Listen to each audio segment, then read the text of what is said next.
Սիմոնյան, Արցախի հետ կապված ինչ եք դուք առաջարկում։ Հիմա ոչ իշխանությունը, ոչ ընդդիմադիր ուժերը Արցախի վերադարձի մասին չեն խոսում, Արցախը վերադարձնելու մասին չեն խոսում, ասում են դրա համար դեռ շուտ է։ Նույնիսկ Արցախ վերադարձի մասին չեն խոսում, ասում են օրինակ դա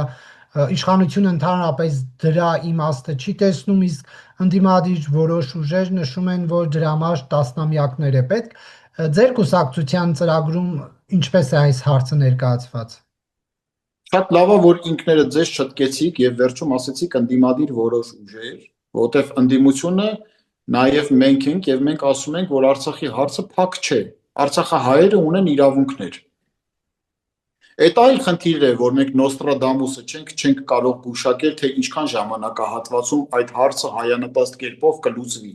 Գուցեև տասնամյակներ է պետք, բայց դա չի նշանակում, որ տասնամյակներ է պետք Արցախյան հարցը լուծելու համար, տասնամյակներ հետո հարցը բարձրացնես։ Հարցը պետք է բարձրացնես այսօր։ Եվ Արցախի հայերը ունեն իրավունքներ։ Այդ իրավունքները աշխարհն է ճանաչում եւ Հայաստանի Հանրապետությունը առաջինը պետք է ճանաչի։ Հիմա ենթադրենք հակաթեզերը ասում են, որ եթե բարձրացնում եք Արցախի հարցը, ապա ջրում եք խաղաղությունը։ Հիմա ես հակընդդեմ հարց եմ տալիս։ Ներկայիս իշխանությունները փակել է Արցախի հարցը։ Ուր է խաղաղությունը։ Կա խաղաղությունը։ Եթե չկա խաղաղություն,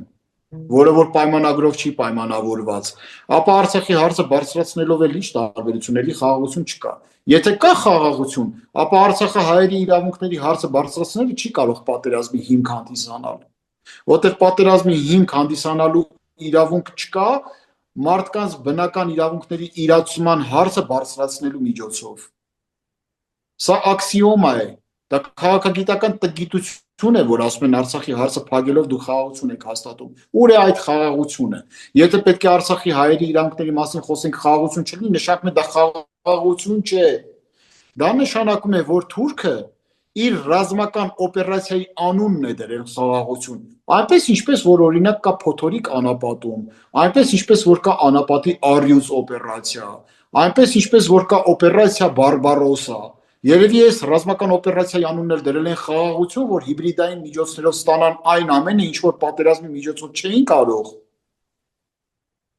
Հետևաբար, եթե սա հիբրիդային պատերազմի օպերացիայի անուն չէ ձեր խաղաղությունը, այլ իրական խաղաղություն է, ապա գերիների եւ անհետ կորածների հարցը պետք է օրակարգում լինի, բռնադատվածների հետ վերադարձի հարցը պետք է օրակարգում լինի։ Բոլոր նրանց, ովքեր որ պահվում են ադրբեջանական